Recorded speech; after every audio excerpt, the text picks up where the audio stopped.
intro movie. Let's go. One thing I really like about the intro is that it very clearly demonstrates the sort of horrendous state of the land around Midgar. You know, like the first shot is the desolation of it, and then you see the city.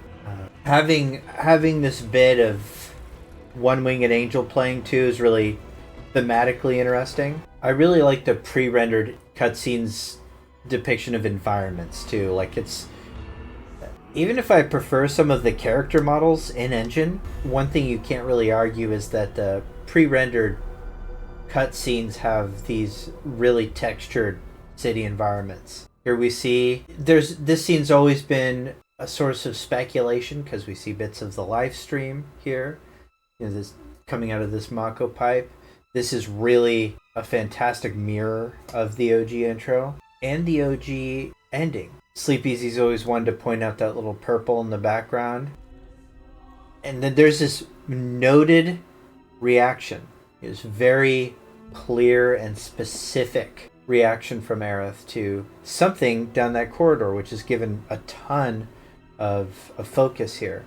So right off the bat, we're seeing that there's layers to this project that are going to heavily expand upon the OG. New threats, or more explicit threats. There's really no other scene in the whole game that quite captures the exact feeling of the OG as the intro sequence. Not that the rest doesn't feel like Final Fantasy VII, it does. And in fact, there's tons of love letters to the original in the rest of the game. But this one feels really, really almost as if it's a shot-for-shot, remake. It's not. There's layers in there, but it feels that way. And so I can see why it's a lot of people's favorite. Still plenty of grunts. Here we go, the Avalanche Trio. Barret. Man, first time I saw Barret in Remake. Get down here, Merc. Not in the first trailer, but in Remake. I was like, perfect. Nailed it. Cloud 2. So I do have free cam going. So a few little details we're going to start off with. These are weird lore cuts, and I apologize. Okay, we're back. So one of the weirdest things, if enable free cam, so this is PC free cam enabled, is there's a weird secret environment background thing. Okay. So I don't know why this exists, but it looks like a stock photo of like a river in Japan. So this is a deep cut, but yeah, this is like a residential segment of like real life Japan just thrown in here. Yeah, so this is a weird one, right? You're gonna get every little thing like this that I've found in my playthroughs of Remake. You're gonna get weird stuff like this. So probably not gonna teach you anything about like what's happening with timelines or Zack's fate or shipping, but you're gonna get it anyways because that's just how I roll. Weird Easter eggs. Who goes there? You're up. You're coming with us. Don't think so. Who in the hell? Hands where I can see them. Have fun. Freeze. Go Okay. ahead. That it? Man, I remember first time I played this demo, and I got to feel the combat.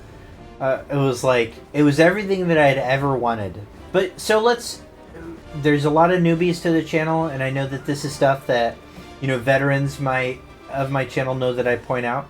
I'm still gonna point them out. Here is some details. Benora White. All right.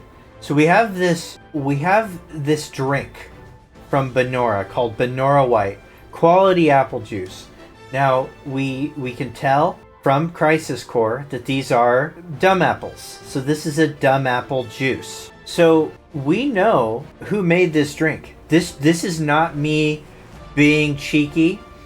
The final chapter of Ever Crisis makes it clear that Genesis himself created this drink. And he was about this age. He was a child when he won basically like a talent prize in his class, creating a drink from dumb apples, a delicious drink.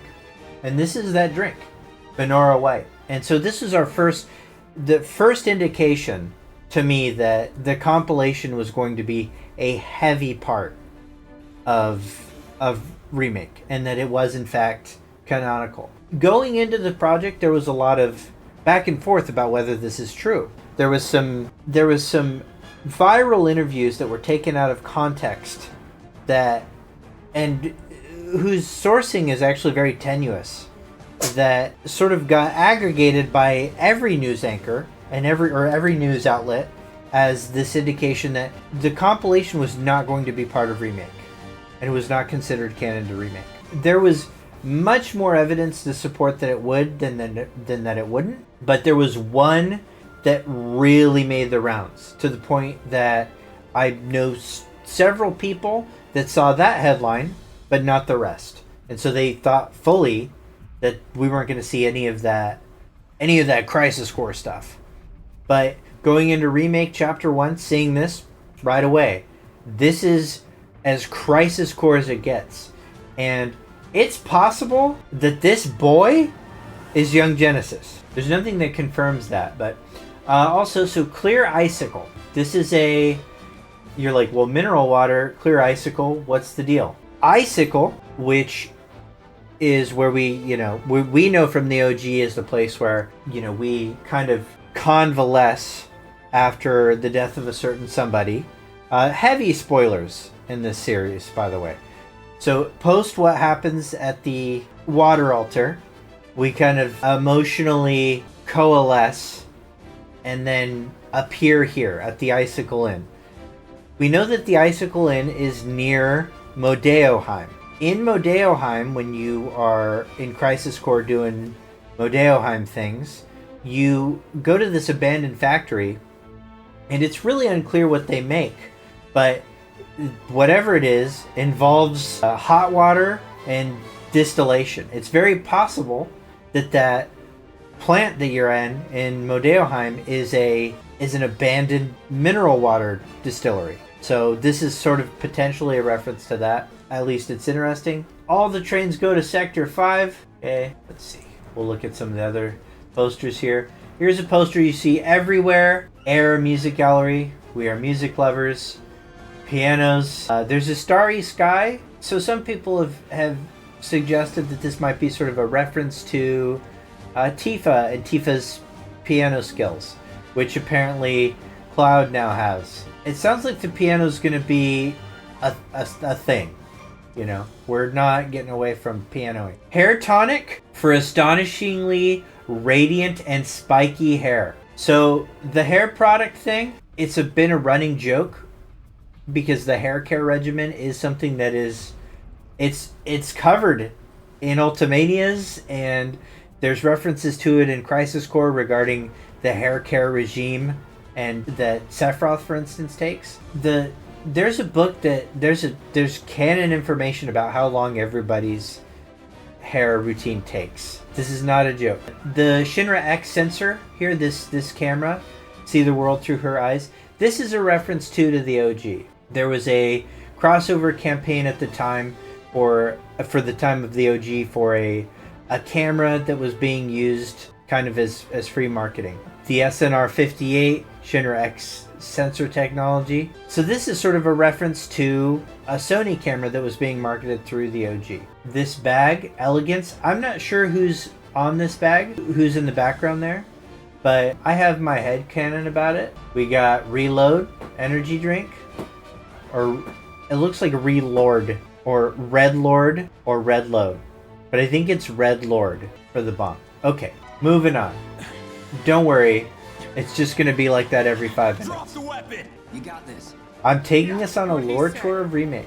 Osmond, welcome in. You're coming with us. Can't get surrounded. Not bad. Okay, so these are just like ATM machines, and they're all off because the economy's busted. These are cool. I like that. They're just like fun details, and you want it to feel like a real city with a real railway. You want that. Shinra Construction, so they're so consistent with their branding that this Shinra Construction logo is specific to Shinra Construction. And you can see this variant of the logo on construction equipment, on boxes that are, part of the development of Midgar. And you even see this in Nibelheim during the demo. Charles, you want to come join? Come on, bud. I did construction, but I didn't do anything to prevent us from seeing Charles constantly. So, hi, Charles. Okay. So they're really consistent with the logos and branding, which is just, it's like the stuff that makes Remake feel like still aware of itself. Like for all the stuff that we're worried about with it losing its identity, when you see the amount of detail and consistency they put into the world building element, makes you at least know that whatever they're doing it with a full and fundamental knowledge of the source material. Right? So the decision's deliberate, and it's the things that help us to like kind of differentiate it from fan service or fan fiction. It's the difference between fan fiction sounding stuff and stuff that's consistent with the narrative. So this is our first little look at Stamp. Stamp's here holding a water bottle. This is the Beagle Stamp, but right here with the clear icicle mineral water. Okay, more on Stamp later. If you ever want to take a look too at like high def versions of most of these assets, most of them appear in the Materials Ultimania. It's interesting to see really stylized kind of Asian art here, but if you look, it's affiliated with Corneo. Right, so a lot of people miss this. I'll admit I missed it the first couple of playthroughs, but this is Corneo in the background. So it means that Corneo has this kind of impact on the upper plate too. Like the family's really well connected. And the idea that whatever is going on with the family is probably has this relationship with Midgard that's really impactful. Okay, Charles got to represent, yeah. Corneo art, yeah. So it means it's probably not the end of us seeing more from Corneo's family, not just Dawn, but maybe more concepts of it. Okay, all right. Charles pause. We know there's little connections with Corneo and like potentially other family members having an impact on the story and world of Final Fantasy VII. So it'd be interesting to see if we get more lore. But it's interesting to see a Corneo reference above the plate, because we associate Corneo with Wall Market. Okay, so moving on. More Shinra construction, more clear icicle, more Stamp.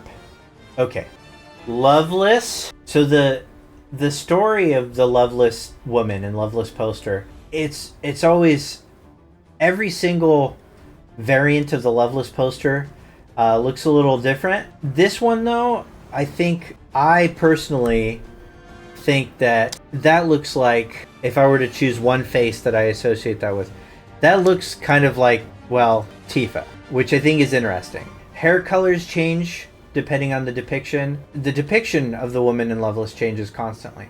So I will be really interested to see how the role of Princess in Rebirth changes from character to character. I don't think we're going to see the singer change or the music change. I think that's a very decidedly Aerith thing. And I think it's really appropriate that Acetra sings, that little bit of verse 5. So here is everyone's favorite series, The Adventures of Stamp, Book 3.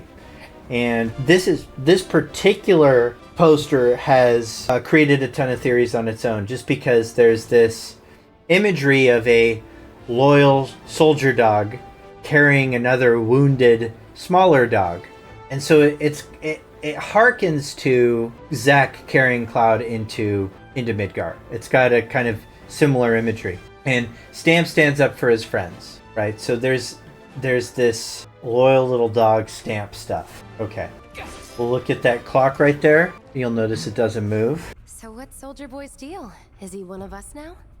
He's got balls, what was his name again? Cloud Strife. Right. And he isn't a soldier anymore. Still, he's a professional, unlike the rest of us. I'm glad to have him. This is a one-time gig. When it's done, we're done. Really enjoy to work with, though. One of the things the game does really well, and this is your first look at it, is that Looks are what people notice first. it uses It uses dynamic lighting during the cutscenes to make them really come to life. Every shot is really carefully planned, and it's one of the ways that this game, I think, cinematically exceeds, like, say, 16, which has a lot of dialogue that doesn't have the same level of really careful lighting, but one of the ways that the game suffers is some of the environments. Now, this game in particular, or this chapter in particular, uses the environments perfectly. I have no complaints about any of the textures whatsoever. All right, let's get our intro to Barrett. Come on, nobody do something this crazy just for money. They may not think you're a true believer, but you know what I think? Not interested. What? I love this. So we see Wedge just trying really hard. Everybody in Avalanche tries really hard to be as charitable as possible when it comes to Cloud. They really want to believe that he can be sympathetic to them. And it's one of those really kind of tragic things that they don't necessarily get to see how critical he becomes to the cause. Wedge. Fantastic performance You by better be worth the money, Merc. Every last gill. What I wanted to point out here, can you guys hear Charlie? Is this dog tag. And I'll point that out later, but they patched out the de-blur INI file, so I can't de-blur it, but this dog tag is so detailed that if you zoom in on it when there's no focus, you can actually read what it says, and we'll try and do that maybe next chapter. Iconic intro shot. Get him, boy! Now you're in for it. Get ready. That'll do. Nothing to it. Hey, Cloud! Elevator's over there! Catch up soon! All right. I would be surprised. This is a really hard opening chapter to beat, and it's going to be inevitable that we're going to be ranking this against Rebirth. I am really, really curious how they open Rebirth in a way that matches the hype Not so fast. of this. We've got company. Job's a job. Time to get serious. Do I think it'll be the Nibelheim flashback? Pretty much. But I think there will be... I don't think it'll be a cold open to Nibelheim, but I think it'll be a cold open to Calm, and then it would be better though. I mean, it would be better though if they started with something that threw us off, something meta, Rebirth hype. Hey Nine, thank you for the sub. Oh, Subtext, thank you for the sub. Quick question for the audience: can you guys hear my cat outside? Little bit. All right. Well, I think we're gonna have to do something about that. Listen here, bud. Come here, Charles. Oh, I'm getting more cats. They're all coming in. All of them are coming in right now. Yet another thing I have to edit out. Come on, Charles. Say hi to everybody. Hello, Charles. Hi, guys. Okay, now be good. Lay him on the keyboard. Yeah, what's the worst that could happen? All right, where am I going? I went backwards because I got distracted by the cat. I'm not even a Zack fan, but would be open to them starting if it works for whatever the overall story is. I think a lot of Final Fantasies are remembered for their opening. Like the opening it's one of those things that you're like, oh, okay, which Final Fantasy has the best opening? And 16 really set the bar high with the opening. I think even some of the most critical folks were like, man, I'm hyped after this intro. See you later! Come on, Cloud. Pick up the pace. Okay. Soldiers may attack on command, but I hear they make good guard dogs too. Bet you've seen a few reactors. So how do we get to the bridge above Mako storage? Ain't holding out on me, are you? Stamp scared to bite the hand that fed him? There's our first mention of Stamp, right? And out of context, we had no idea. I had no idea. I remember playing the demo and going, Stamp scared to bite? Is that a... I honestly, I thought maybe it was like a mistake. Like, who is Stamp? Why is Stamp in this sentence like this? And the first noted mention of Stamp in the history of Final Fantasy VII is actually, it's in a in the anniversary event, there was this poem by Aerith for the anniversary event, and it's from the perspective of Aerith. It's voiced by her Japanese VA, and one of the lines says, "Stamp, you're gone too," and that was the first public mention of Stamp, and nobody knew what it meant. We still kind of don't. Or is he a loyal little doggy? Have it your way, Mutt. We can do this with you, or we can do this without you. Different reactor, different layout. Depends when it was built. Never seen one like this, but I'll manage. What I like about the composition of that scene is he has the Genova flash, and then when he comes back from the Genova flash, or from that headache, he all of a sudden kind of knows how to navigate the situation. Like he's being called out for the fact that he doesn't have actual functional knowledge of how Reactor 1 is built. But he has this, this answer that he has after. It's like as if he's fracturing into place of this character. So we're kind of watching, he's still in the process of being formed here. It's like that fresh. Don't you worry. Biggs will have the door open soon. I'm watching you. In 3, 2... Damn, I'm good. Who's there? Door! Well, wait! It's over! That's my line. That's my line. And I loved hearing that's my line. I was like, oh, this is great characterization. Cut it out. This is exactly the kind of character I expected this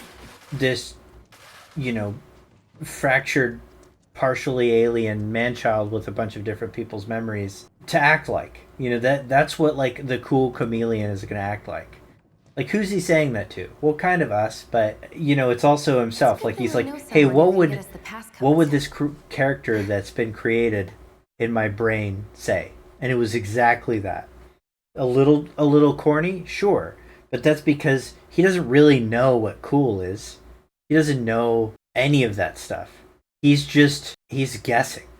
And so it's like the perfect tone for what his character is supposed to be like. Pity no one else at command will talk to us, but what can you do? And we're good. Pity no one else in command will talk to us, and we're good. So we're getting an indication that Avalanche is maybe a bigger organization than it was before. Or it's structuring Avalanche in a way more consistent with what we would understand from the compilation and not from the OG. There's power structures. And there seems to be a discrepancy between the goals of Barrett's cell of Avalanche, which is, a cell is how you define terrorist organizations. It's important to recognize we're in a terrorist organization right now. There. Careful in there. Well, what are you waiting for? And then the chemistry between Biggs and Jesse is really strong in that scene. I know that's upsetting to 1 to 3 people on the planet to say, but it really is. Like, they have that little glance, and you're like, it's just this comfort and familiarity. It's like years of relationship in that glance between them, and you find out that's true. So this suit and hat, and we actually see these clothing all throughout, but we see this in Jesse's dad's room too later on, and it's very likely asset reuse, but there is unspoken premise associated that this was specifically the kind of work that Jesse's dad was doing. It was just straight up upper plate reactor stuff. Looks like the elevator's on another floor. Mind pushing that button? Security is only going to get tighter, so be ready. We can't afford any more mistakes. Now, I will say... So, you know Tifa, right? It's not really my business, but are you guys close? Music kicks in here, opening the door. Wow, we're in Nibelheim. Cloud! Are you ignoring me? Something to note about this scene, it's rendered in engine, but it's pre-rendered. In the PS4 version only, the models can be ripped for Child Tifa and these young boys, and some of the assets for like the trees and the cart and stuff like that. But this is rendered in engine and then cut into a pre-rendered cutscene and injected. And why that's significant is it's probably just so that they could cut down on asset use. But for me, it's upsetting because free cam doesn't work here, you know? Tifa and I... The one thing that's missing from this chapter that I really liked in the OG was that really weird elevator. The weird elevator with Greek letters. Okay, now this is weird because unlike the previous scene, they fully loaded in this environment for you to get rendered live. Now that being said, it's the worst version of the skybox. Like it's a unoptimized version of the skybox. So in the actual chapter that it is, you see a better version of the skyline and stuff like that. But so that this could be rendered this way, this is actually an asset that's preloaded into the environment. And so we're on the upper floor, but a little bit behind the curtain stuff here. So we've got this kind of environment and skyline, helipad. But up here, this is where we are. So just for rendering purposes, they did this. But it's still, I find it interesting to look at. And if you don't, that's chill. Rebirth is going to be a totally different ballgame with this because of the way environments are built. So the structural change between Remake and Rebirth is pretty substantial because of the way they do environments. Okay. These sewer rats appear to call themselves Avalanche, sir. We are currently investigating whether they belong to the same group that made the attempt on your life. Rest assured, our inquiries will not take much longer. This pump's sole purpose is to drain the planet dry. While you sleep, while you eat, while you shit, it's here sucking up Mako. It doesn't rest, and it doesn't care. Great line delivery. You do realize what Mako is, don't you? Mako is the lifeblood of our world. The planet bleeds green like you and me bleed red. The hell you think's gonna happen when it's all gone, huh? Answer me! You gonna stand there and pretend you can't hear the planet crying out in pain? I know you can! You really hear that? Damn straight I do! Get help. So I do want to break down this line. Okay, so he's making an assertion that he can hear the planet, you know, and this is a little bit of a stretch. Don't get me wrong, but I do find it really notable how much more skeptical Barrett is of Cloud in Remake than he is in the OG.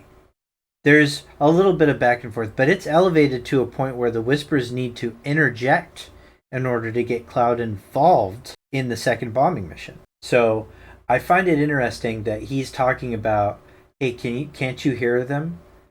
It's almost as if he can hear them.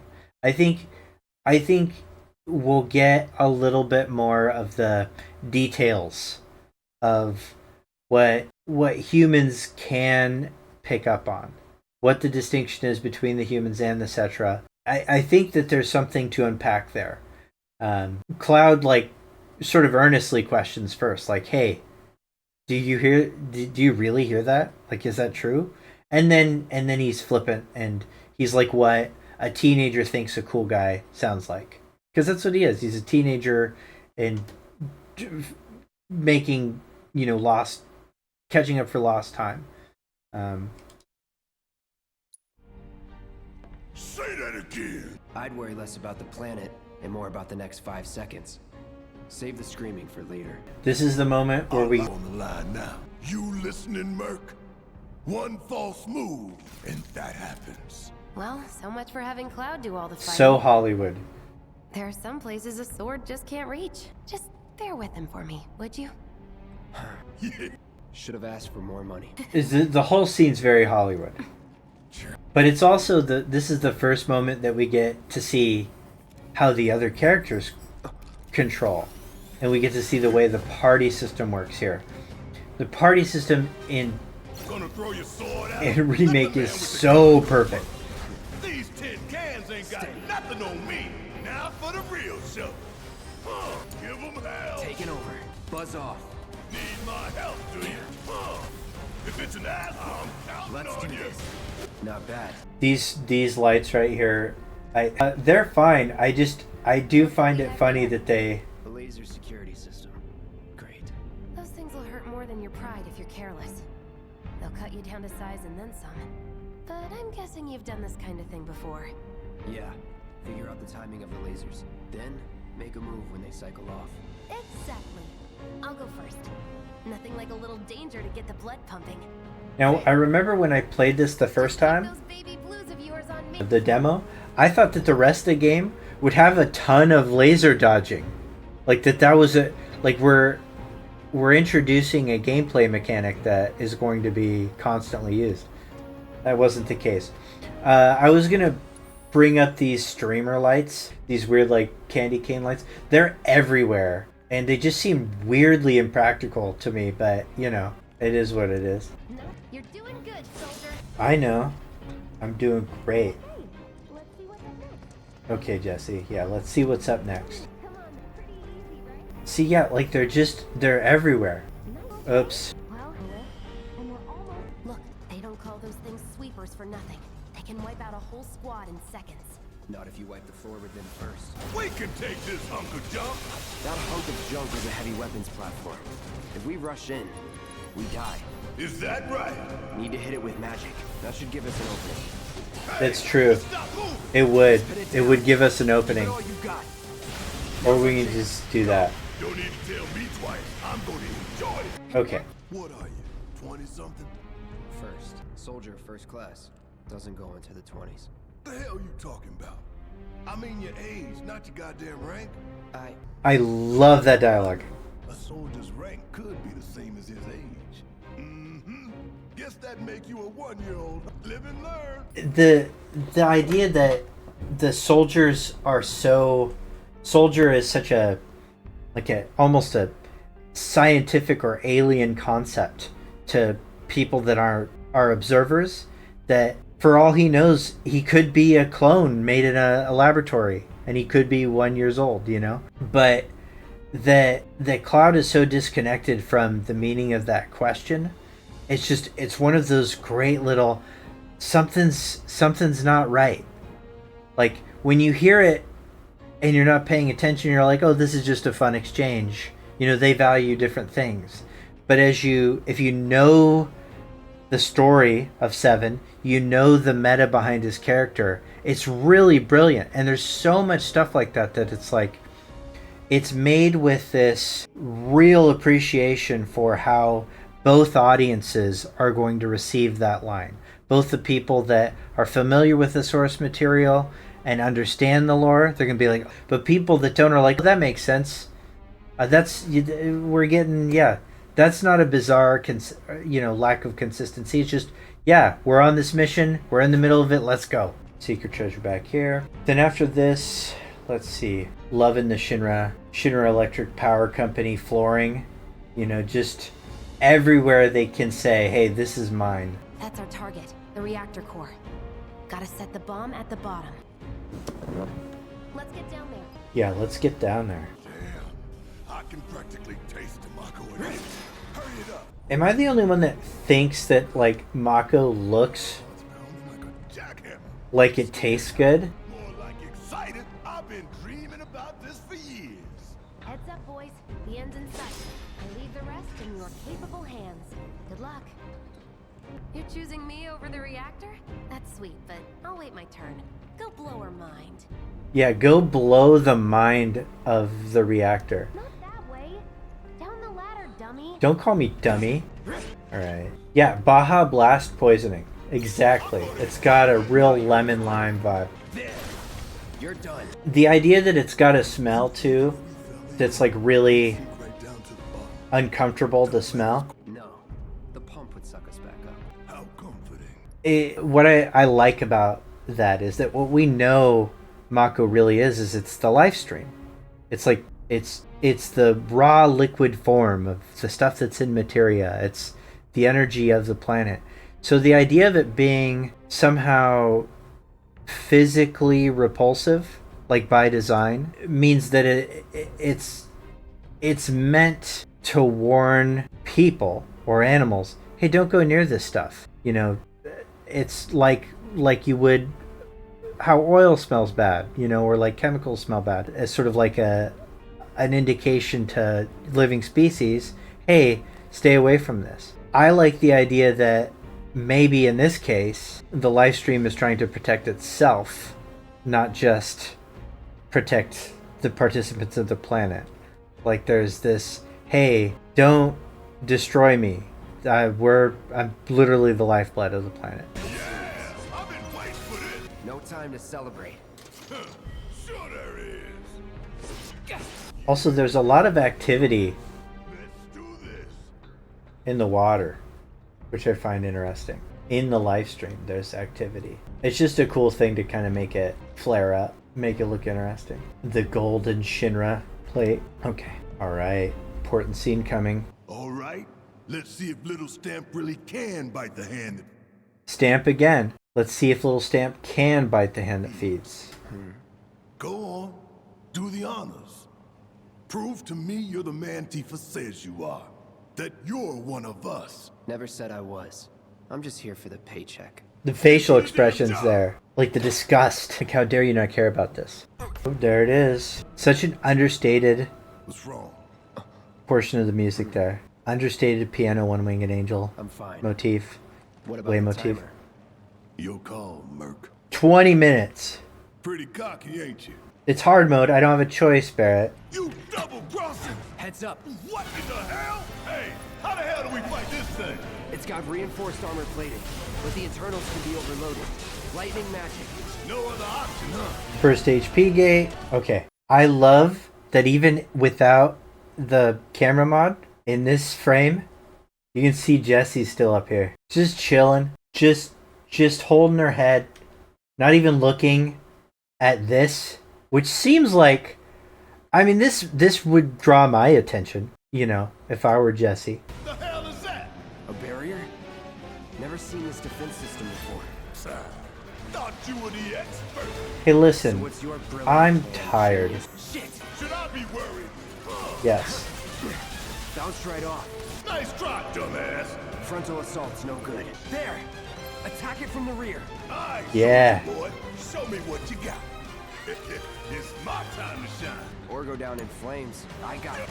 Buzz off. That didn't Oh, that's work right. either. All right. Try to get that weak spot. Okay. Yeah, I'll do it. If we don't change it up soon, this thing's gonna kill us both. No, it won't. More shooting.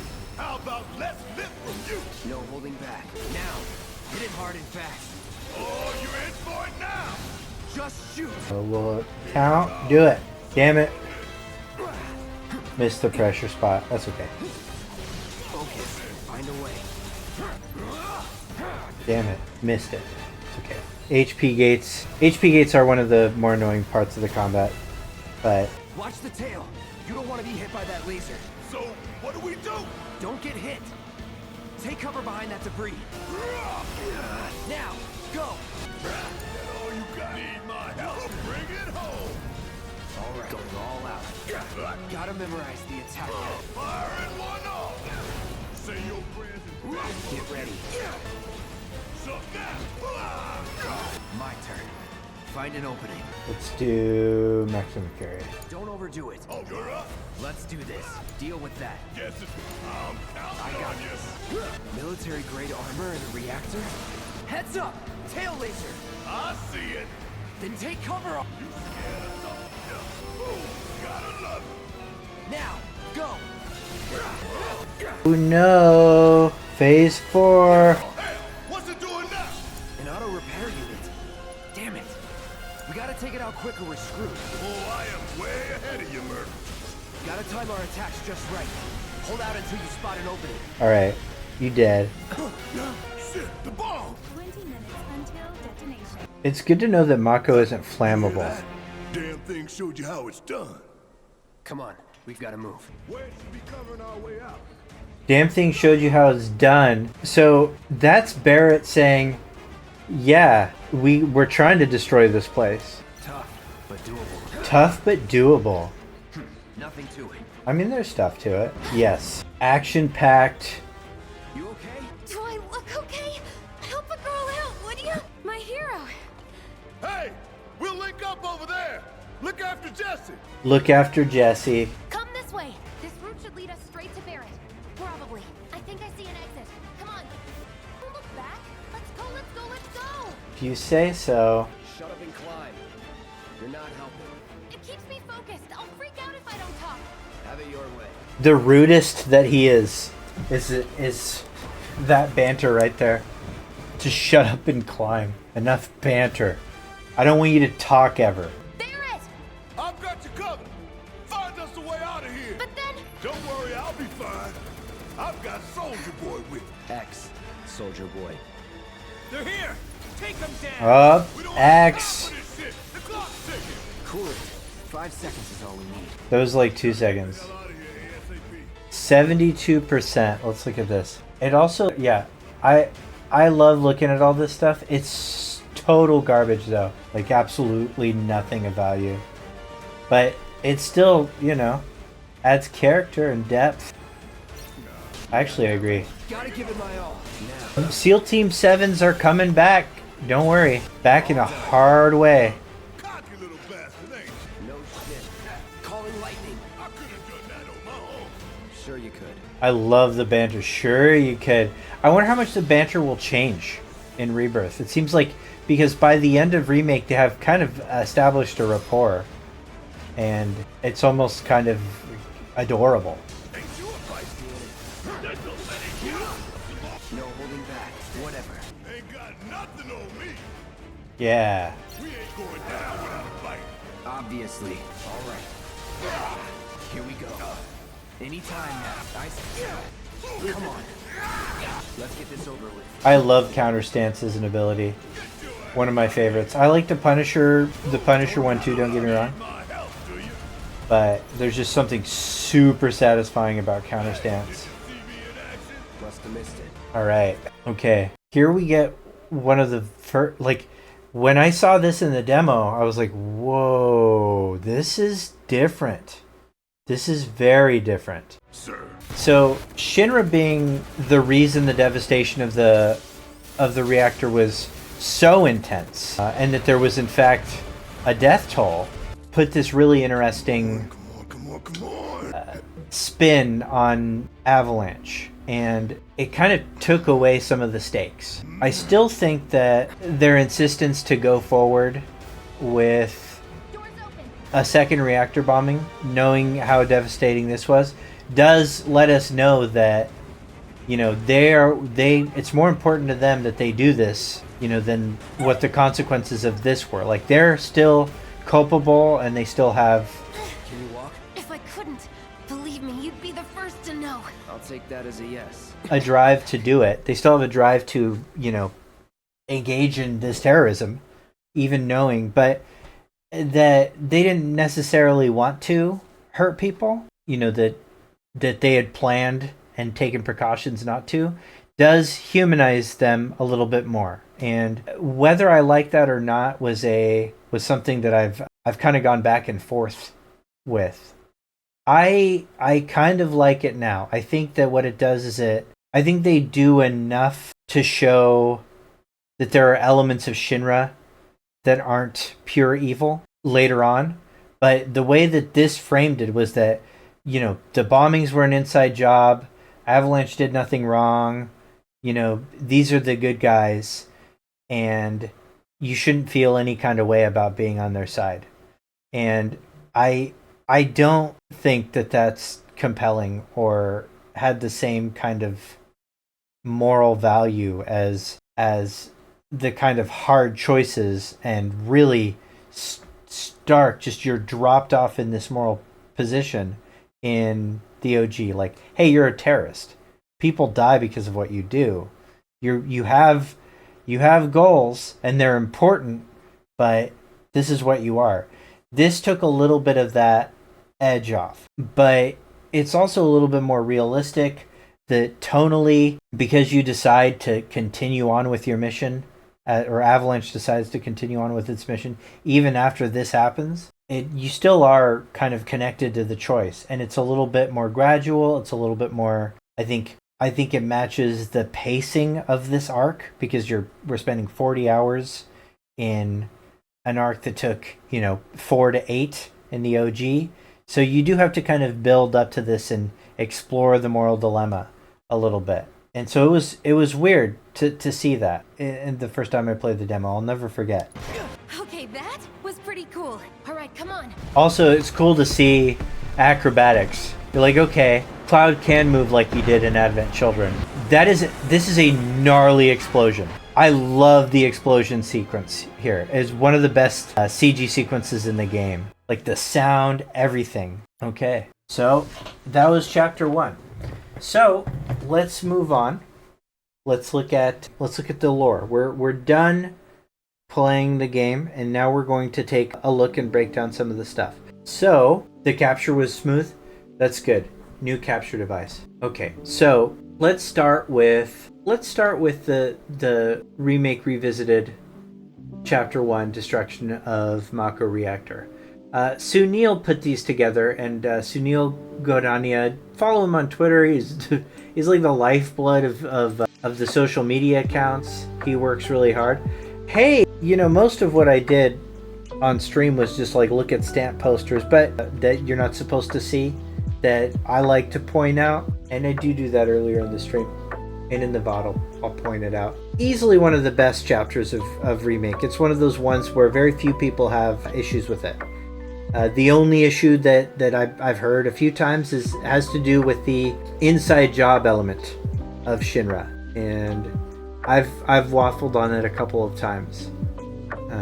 I do think that there's a realism element to that. That is a thing that historically has happened in sort of oligarchies. I'm not saying 9/11. I'm not saying that. To be explicitly clear, I'm not making claims on that front. But there's been documented cases of certain large oligarchical entities doing stuff like that. Doing legitimate false flag. And so, if you're going to make commentary on these sweeping late stage capitalist sort of, this is what happens when we give a corporation power, this is what happens when there's a direct interest alignment between a business and a corporate entity, and the way an entire society is governed. These are the kind of pitfalls that you get to. The entire information is controlled. There's definite real world counterparts that exist. And so if Final Fantasy VII is still going to serve as this story that teaches us lessons about our own society, modernizing that lesson a little bit to include contemporary examples, and it's certainly a thing that it makes sense that they would do. And I'm overall glad that they did that, and I'm excited to see what that looks like moving forward, because we have this new lore about the way this company is enmeshed with the geopolitical structure of the world. We find out now that the previous ruling entity was something called the Republic of Junon. Assuming that Junon itself was the capital, but Nibelheim, even though it was on a different continent, was part of the Republic of Junon. So the Republic indicates that this was a Republican government, not to be confused with the partisan system of the U.S. government. A Republican government is simply a democratic government. It's a form of democracy. And so the Republic of Junon was the entity prior to Shinra sort of toppling it. And we see that the Remna Wave Towers, which Chadley talks about, apparently remnants from that governmental structure. In Ever Crisis, we're seeing the Republic of Junon has old technology in different places. Shinra probably was hired by the Republic of Junon as a private military contract, that spiraled out of control, and that's where we're at. Shinra is if Halliburton and Cheney enmeshed and then became, the ruling entity of the U.S. That's kind of what we're looking at here. Chadley 2024, a corporatocracy. Yeah, exactly. Only thing coming to mind is the East India Company. That's a thing that could come to mind for sure. Absolutely. There's plenty of Chinese corporate structures that are. What is the Republic of Junon about? Well, Republic of Junon was the dominant, not just nation, but it's sort of the culture beforehand. It was a majority of the Republic of Junon practiced some kind of monotheistic religion, That's what we know. They used the word God to refer to a single deity.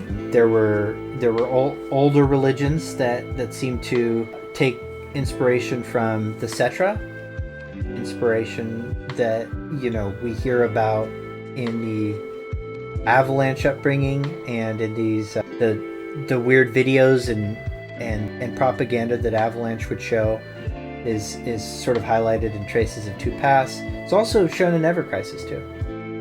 So there's these little propaganda videos that sort of explore Avalanche's core spiritual concepts, and they kind of come back to light. But during the rise of Shinra, the Republic of Junon was still in play. Thank you, Eric the Beard, for the Prime sub. Did they rebel against Shinra? It doesn't seem, though. It seems like it was a slow, silent handing of the keys, The remnants seem to be rebelling, though. There seems to be an indication that things like, people like the mayor and the under Junon folks, there is something called the Shinra Resistance company that has been talked about in some of the Rebirth material. We still don't have all the details on. Okay, this year is Final Fantasy VII's 25th anniversary, which is not true. It was when this was written, though. So we've got this great series of interviews, and so they asked devs different questions, and so we'll go ahead and do that. Please be aware of spoilers. With that warning out of the way, let's mosey. Who designed the posters and vending machines featured throughout the train station? Why were these designs chosen? Were there any designs which were cut from the final release of the game? If so, why? Right, Nevar, I went over these posters pretty concisely. And so here is the environment artwork guy, Mizushi Sugawara, who designed these posters. I designed these together with several other designers. Some of the posters look like they were intended to spread the influence of the Shinra company in public spaces, and there are also some more generic ones. We put a number of unique FF references and Shinra promotion into the products being advertised to enhance immersion in the world of the game. That said, there were some designs that were rejected because they were too similar to advertising slogans used by real-world companies. I would have loved that. I would have loved slogans from Shinra being like Tesla slogans and stuff. That would have been fantastic. How are the information boards constructed? Does a timetable for all trains in Midgar exist, or were these created specifically for this one scene? These timetables were created specifically for the very modern day looking Sector 1 station. We struggled a fair bit when designing them, despite the fact that they're not really related to how the game plays out. We started with the time that the last train would leave and then worked back to what the monitor would show at the time the scene takes place. When considering what kind of gap there would be between trains, we knew it was a service in a major city, but also considered that the majority of passengers using it would be Mako reactor staff. We managed to put together a full timetable for all the trains, then I reckon we could all become railway employees for real. So, they put consideration into even those details to really bring this place to life. Even in this early part of the game, the script is already far more detailed than the original Final Fantasy VII. How was the original script used in the creation of Final Fantasy VII Remake, and how much did it need to be adapted? The role that the script plays in the game has changed a lot in the time between when we made the original and remake. At the time of the original, FF7 had all of the script needed to do was convey the initial story of the game. But nowadays, it is also used as a script for motion capture and voice recordings with actors who don't know a lot about the game. It also needs to contain a lot more detail about the backdrops and locations that don't exist. So everyone on the extended development team are all working towards the same image. And we have that script and we'll look at it. As the design work progresses, we also need to add additional notes about the characters' emotional states or the nature of the situation at the time. When we were putting together the script for Final Fantasy VII Remake, we did play through the original game and watch play videos for reference, but we didn't often refer to the original script directly. Instead, we put a lot of emphasis on the feelings and impressions that we got from a particular scene when we played the original, and would enhance those moments in new dramatization. That's from Toriyama. As Cloud switches to Punisher mode, it looks as though he takes up a stance similar to how Sephiroth fights in the original FF7. Is this intentional? If so, is this something he learned from his time as Soldier, or him imitating his ex-hero? Endo said, "We didn't specifically set out to imply a detail like that. We just wanted something that would clearly look different from Cloud's regular stance to get across the fact that he has changed attack modes. We collaborated with the motion designers to find a ready position that would look good and flow easily into blocks and attacks, while also fitting Cloud's personality. The fact that it is a logical stance to take may well have resulted in it resembling Sephiroth's style in the end." So this is him saying, Endo saying, that it was not an intentional choice.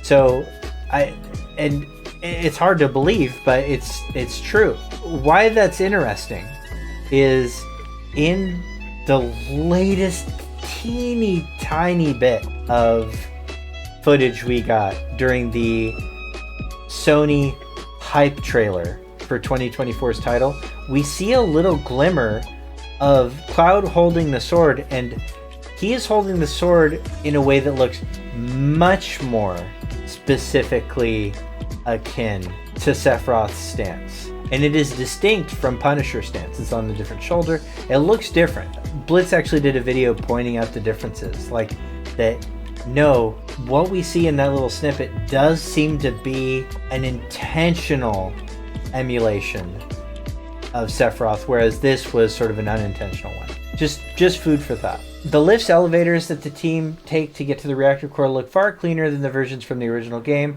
Why were these given a complete overhaul? One of the important themes we set for the remake was to depict everyday lives of people in Midgar, so there were some things we changed to give a better idea of their presence. For Mako Reactor 1, we reimagined it as still deteriorating, but maintained quite frequently. The intention here was to create the impression that the reactor staff might have been using the same elevator until moments ago, and thus giving the player the idea that the people of Midgar are closely involved with Mako energy in their lives. Kind of a non-answer, but still, you do see a lot of that there's like a lot of what are everyday lives. Even in the opening scene, like when you're in the train station and you're seeing all the posters and stuff like that, this is an indication this is city, this is where people live. This isn't this detached, alien universe. The laser beam minigame was added to Final Fantasy VII Remake from the original game. Was this designed from the ground up for remake, or was it an idea that was intended for FF7 that could be added at the time? This wasn't something that was concepted for the original Final Fantasy VII. We needed to include tutorials for various different gameplay features in Chapter 1 and use the lasers as a way to explain the dash controls and introduce Jesse's personality at the same time, all tied together as part of the experience of infiltrating the Mako reactor. Now, there aren't really much in the way of dash controls, but that's okay. There are in Rebirth. So Rebirth has a lot more motility stuff. Like the way you interact with the map has there's a lot more agency. We love Jessie's reaction to the laser beam minigame, and in general how carefree and relaxed she is about the whole mission. Why isn't she tense like Cloud and Barrett are? Jessie has always had a laid-back and easygoing personality, and one side of that is how she does things to ease the tension of the other members in the group. It's not just Jessie, the other members of Avalanche also have somewhat casual student protest kind of approach to taking down Shinra and protecting the planet. Jessie and the team did not imagine that they would cause such extensive damage with their first bombing mission at Reactor 1, so they fell right into Shinra's trap. Later on, they are tricked into inflicting major casualties on Sector 8 and the surrounding areas. From then onwards, Avalanche gradually takes on a more serious mood. And the way that he conceptualizes that, it makes sense to me, and it does work. And it's something to consider, is that we're now going to have to spend real time with the Avalanche trio and see how they are as humans, not as, 5 pieces of dialogue followed by a death you absolutely do not care about whatsoever. These are humans now, and to humanize them, we have to think, what's a realistic interpretation of somebody that's going to be doing, this kind of corporate espionage? And the student protest is a really good way of making a parallel to people you might know and meet. So it humanizes these characters, allows us to empathize with them. And so if there was a narrative value to the inside job element of Shinra being culpable for the real extensive damage of the reactor explosion, it's to help kind of highlight the humanity of Avalanche versus the inhumanity of Shinra.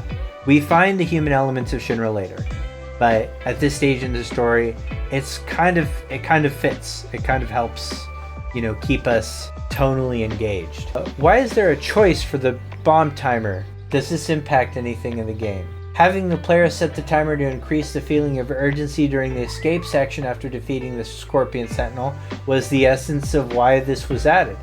The effect of this choice on the game is to add more to the reward Jesse gives you in Chapter 2. Also, not having the timer count down during the Scorpion Sentinel fight like it did in the original because it felt like it gave a lot of stress to players who were not used to the battle system yet. So we decided it should start after the battle finished instead. And, retrospectively, now that I'm ultra comfortable with the battle system, I do wish that timer was there during the battle. But I completely remember having like a little bit of a learning curve during the demo and playing that for the first time. And a lot of people have never played an action game in their life. They are playing this because they only play turn-based games. So it's a decision I agree with.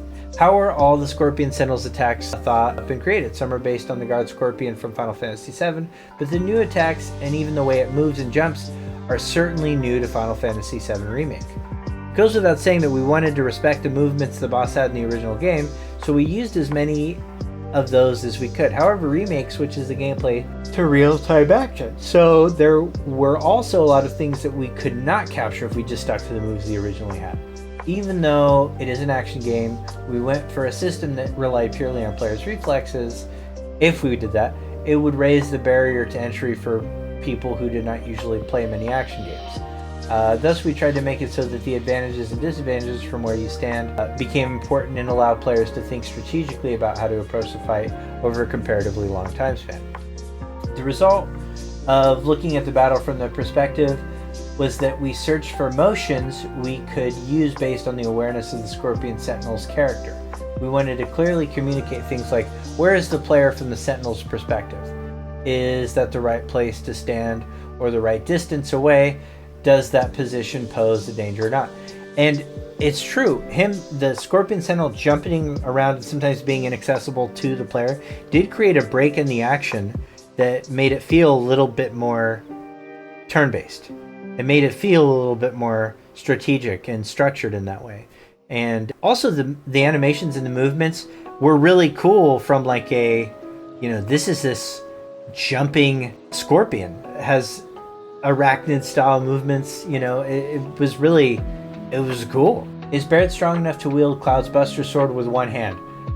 This is a question. Barrett's biceps are clearly massive when you see them in game. As an easy to understand comparison, the surface area of a cross-section of Barrett's upper arm is around 4 times larger than Cloud's. If you extrapolate this difference in terms of simple physical strength, then yes, Barrett does look like he could lift and chop with the Buster Sword in one hand. However, that is a very different thing to asking if he could wield it as a weapon. If we assume that the Buster Sword is made from iron, then it would be a gigantic sword that weighs around 40 kilograms, and there are many factors required to actually wield it effectively, other than just brawn. Basically, this shows just how amazing Cloud is for being able to use it so elegantly. We hope you've enjoyed reading this first chapter of Final Fantasy VII Remake Revisited, and are looking forward to learning more from behind the scenes of the game over the coming months. Make sure you share the article with your friends, so do that. Okay, So next let's go over the voice script. Do you think they should have adjusted for hard mode? Yeah, I do actually. I do think they should have just put the timer beforehand, Daryl. Completely. I used to play a puzzle game that has a timer because the plot involved resolving mystery on a specific time, but they give you the option to turn off the timer if you want. That would be a good option for your tab. Yeah. I don't think accessibility is bad. I personally am a challenge guy, and so having that option is always good for me, but I really don't want people to not have options. Voice recording scripts. Okay, so in the Materials Ultimania Plus, there's the voice recording scripts, which were described in the previous article. They were described in that article as to how the script is different in Remake as an entity than it was in the OG, in that you don't just have to consider what lines of dialogue are going to be shown on the screen. You now have to distribute a document that people without context will be able to create their product from, right? So the voice actors need to know what they're saying means. Other directors need to know, like, visually, how does this scene need to play out in order for the thing that we want to get conveyed. So here we present the recording scripts, including both stage direction and spoken lines for memorable event scenes, along with a Q&A session for co-director Motomu Toriyama. This section comes fully loaded with must-read content, such as the emotions characters feel during these scenes. Note that in some cases, the dialogue and directions in these scripts differ from what you see in the final game. That is important to know. And then here we have a note. These titles provided for each scene are unique to this book. Particularly noteworthy, the stage directions have been bolded in red. And here's a note from Turquoise Hammer, translator. Furthermore, most dialogue has been directly translated from the original Japanese instead of reproduced from the official English localization in order to align better with the stage directions. So thank you, Hammer. So infiltrating Mako Reactor 1. Mako Reactor 1, junction entrance, front gate. In front of the entrance of the Mako Reactor, Biggs gets to work at the gate's control panel. Jesse keeps an eye on the surrounding situation. Barrett strikes up a conversation with Cloud after waiting for him. So here we get a line of dialogue. Barrett saying, "Soldiers, more like Shinra's guard dogs. They'd take ice cream from a crying kid if that's what was ordered." I'm guessing this ain't your first time in a Mako reactor. So there's a characterization with not just being like a lapdog, not just being a loyal servant, but they would also do evil. They would do an evil thing here. Cloud makes a dubious face. "I need you to guide me to the bridge over the Mako pool." Cloud looks around, not exactly confident in his knowledge of the Mako reactor's interior. Why is it that he doesn't know the way? This is what he's wondering. So we see that conveyed really well. And if you go back to my playthrough, I said it's really clear that there's this internal struggle that's being, this sort of disconnect is being portrayed in the way that he's acting. I think really well. Barrett, what you don't want to show me what you don't want to show me in the way? Let me guess. You're still soft on Shinra. Loyal little Stamp. So Stamp shows up here in the Japanese version too. Well, don't make no difference if you play along or not. You were never part of the mission to begin with. Psychic interference. So as a result of psychic interference, Cloud gets that inspiration to say this. The layout of the reactor depends on when it was built. I've never been in one like this before. I'm sure I can manage. Omitted. So Jesse presses the button for the elevator and starts chatting with Cloud. So you know Tifa, right? Omitted means that there's more dialogue, but that this is what appears in this script. Jesse presses the button for the elevator and starts chatting with Cloud. So you know Tifa, right? Just out of curiosity, how close are you guys? Cloud knits his brows. Psychic interference? Then we get a flashback. An amused looking Tifa is surrounded by young boys A, B, and C, all 8. The camera shows Cloud's POV. He himself is not depicted. So even in the stage direction, it says this is first person. You're going to get a first person cutscene here. Cloud leaves his home and heads for the bridge at the entrance to the village, catching out of the corner of his eye the 4 cheerful looking children hanging out in front of Tifa's house. So it's a specific note that he is heading for the bridge, the iconic bridge, but he catches this out of the corner of his eye.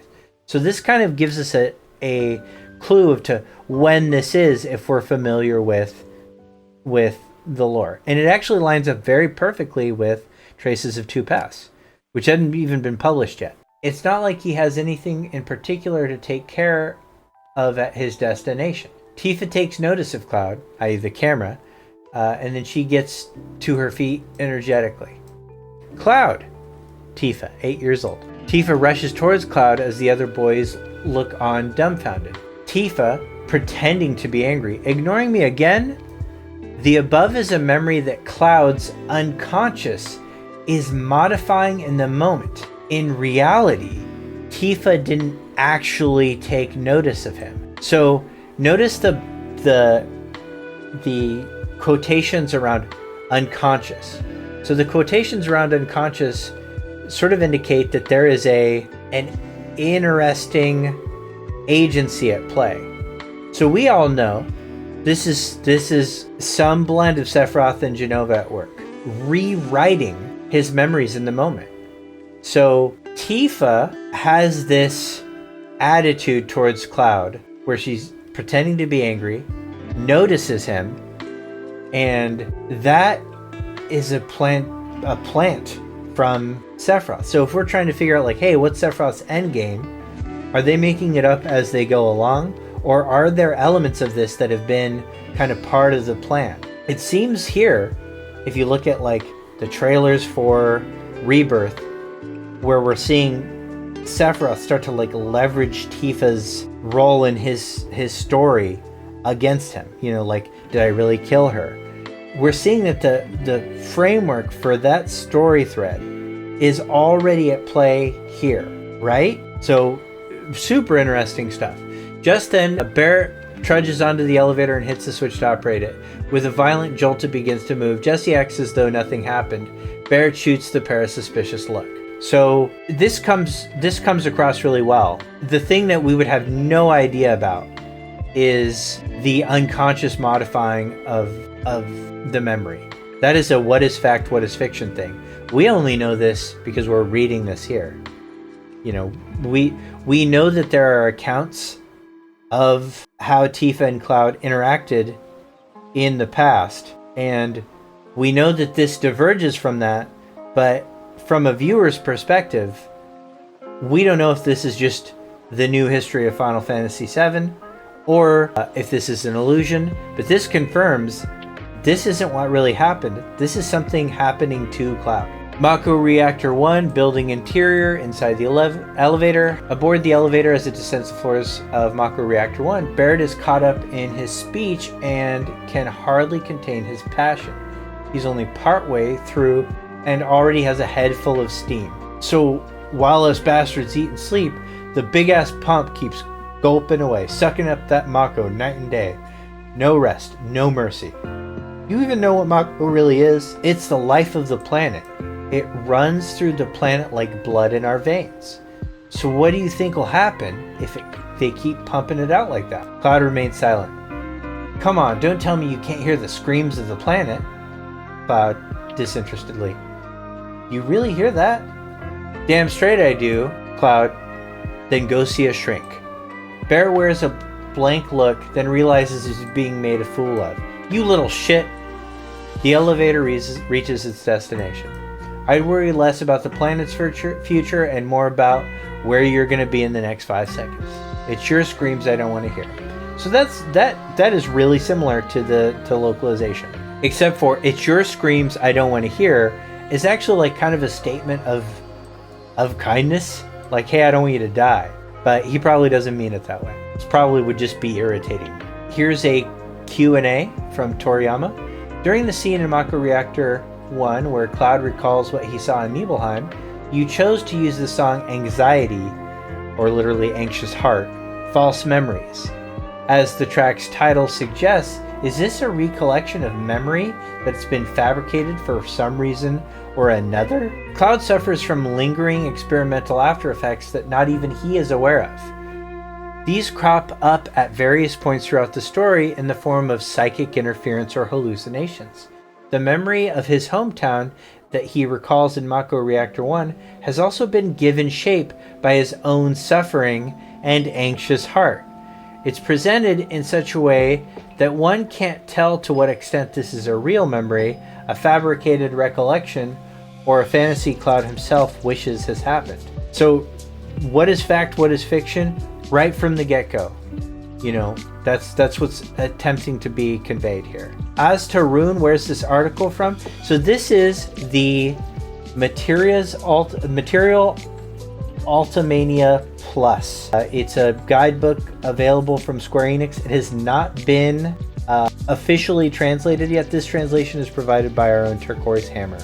It's been on sale and available for pre-order, and it was supposed to have released by now, I think 3 total times, but it keeps getting delayed.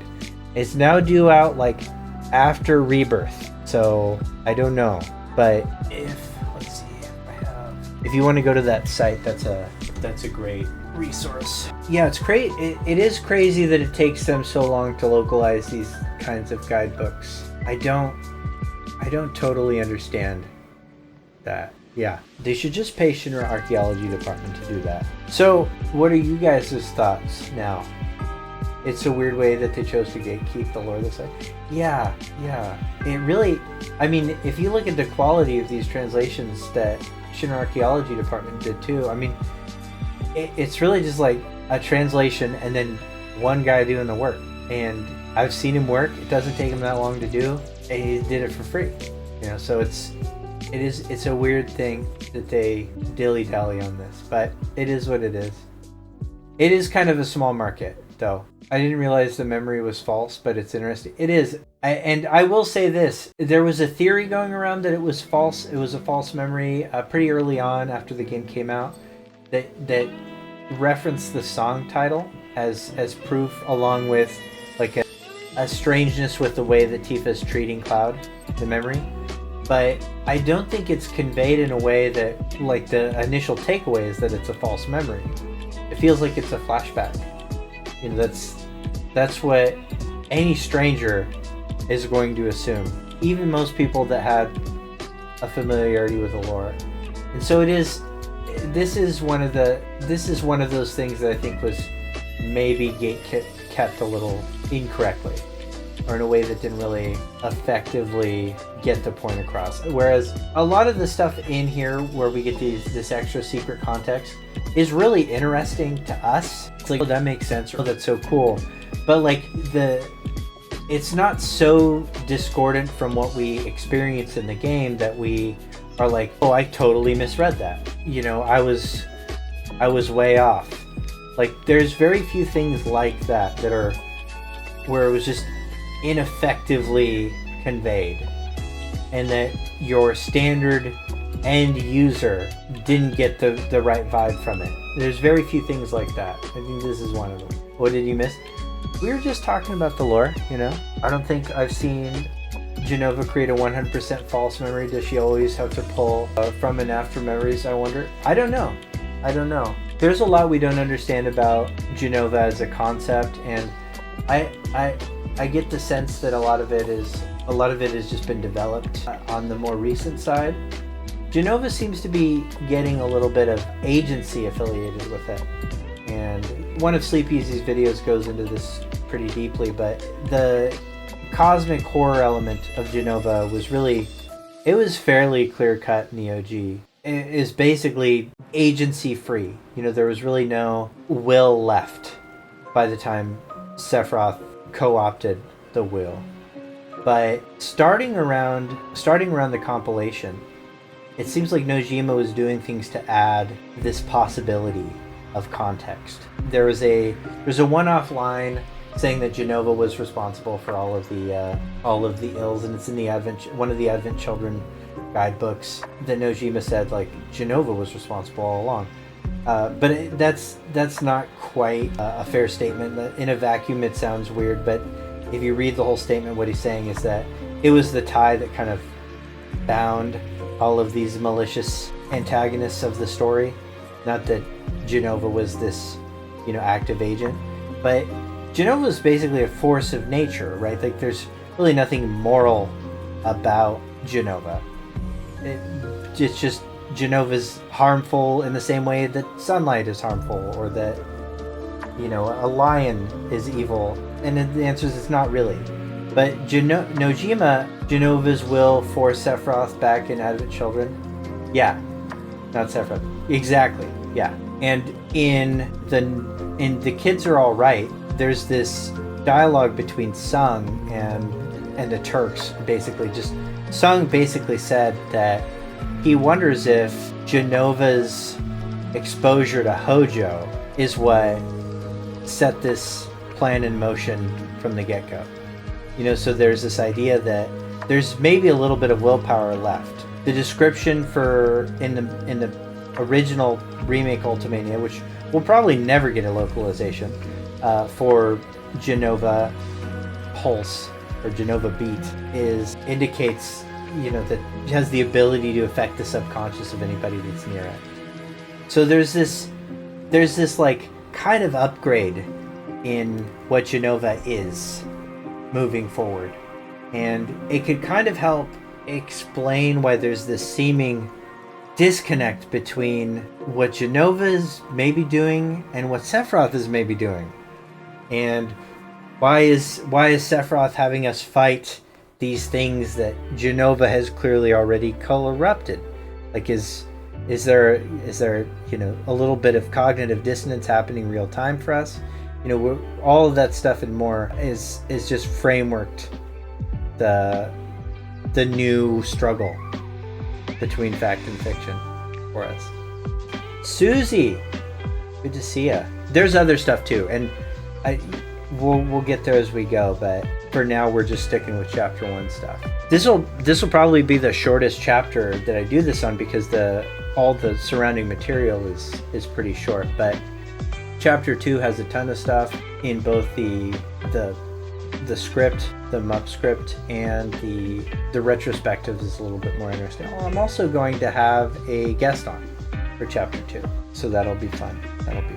I am going to call it, kind of edit this into a video that I'm uploading, but I will be, first of all, did anything drop? I missed 1 o'clock. Did Game Informer actually post their video yet? I know that's telling me the time.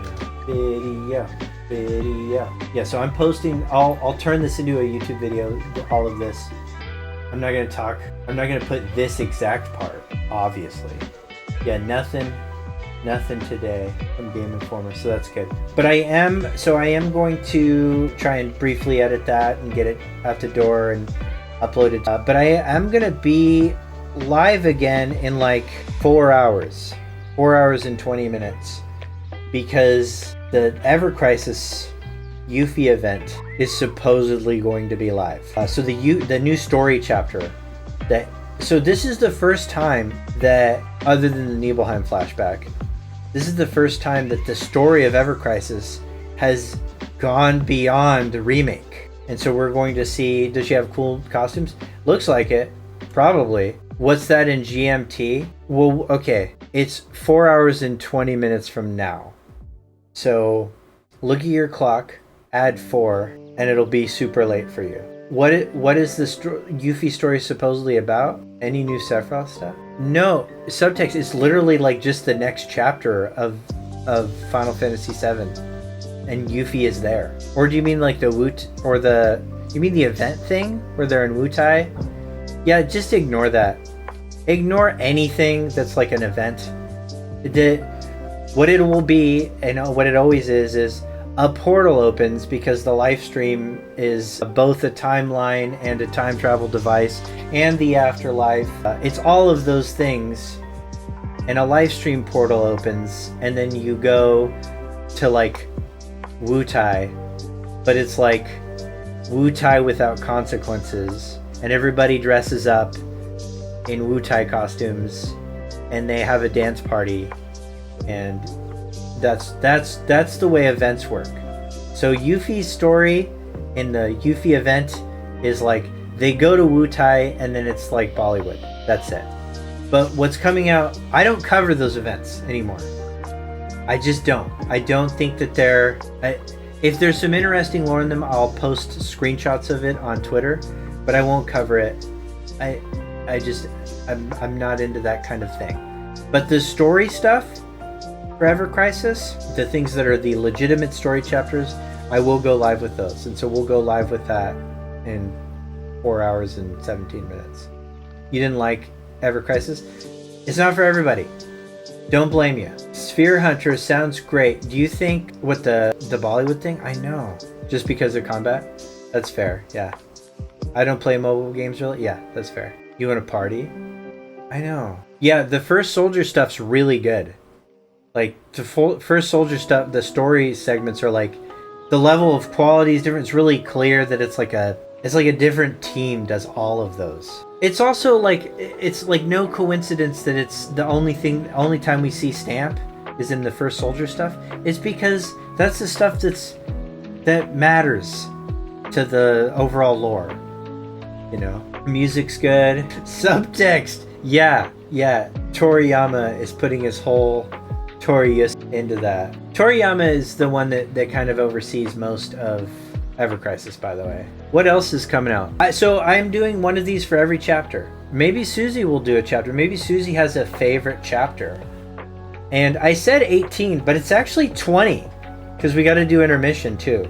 So I have 20 streams between now and release where I'm doing remake and rebirth, or a remake and intermission before rebirth, and then obviously rebirth comes out and the world ends. But there will be one or two streams that I'm not doing that, because, like, you know what, I really like fighting games, and Tekken's almost out, and I'm probably going to stream some Tekken, you know, tank my algorithm a little bit, confuse people, but I've got to.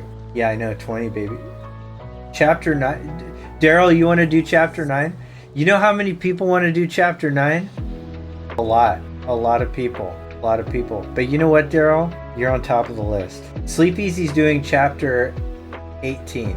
Tifa and Tekken went. I know, right? It'd be wild if that happened. Tekken story mode? Tifa and Tekken is not confirmed yet, okay? Yeah, Lightning Magna. Is anybody here confirming it? Don't ask Harada for shit? Yeah, he goes off. I am Tifa and Tekken. Yeah. Sleep Easy's confirming it.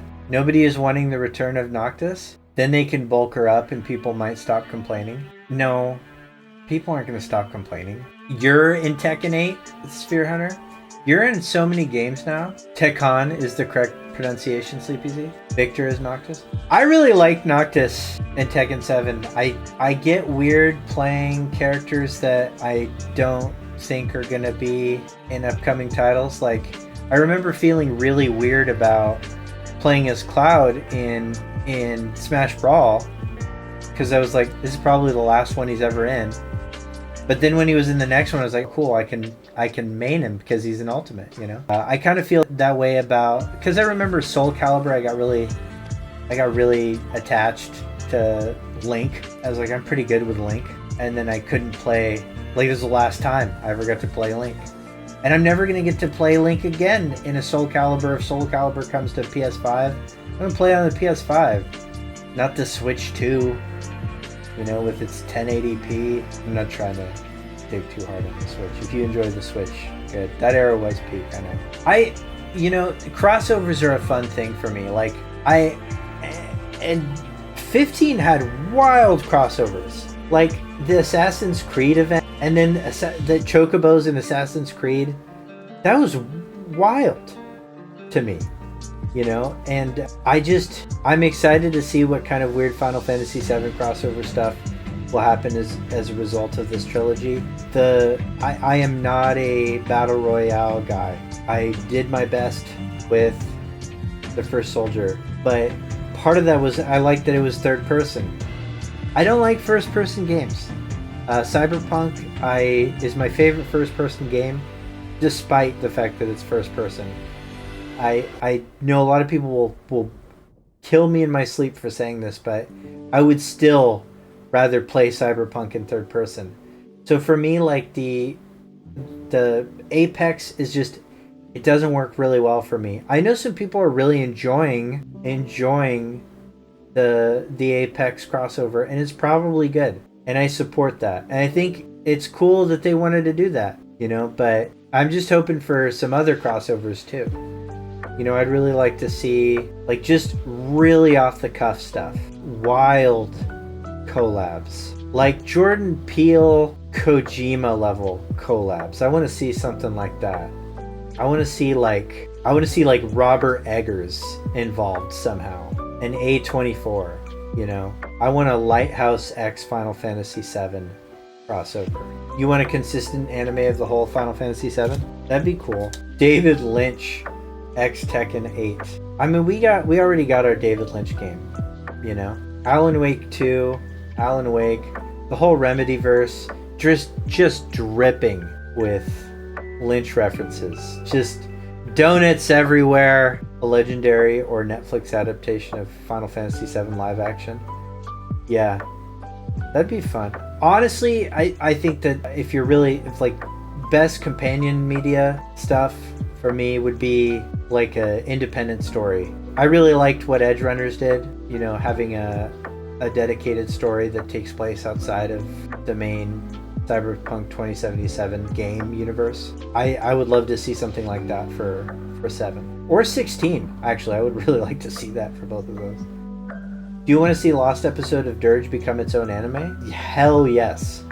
Actually, truthfully, I think the best way for Before Crisis and Dirge of Cerberus to be expressed as companion media is through like a Netflix series.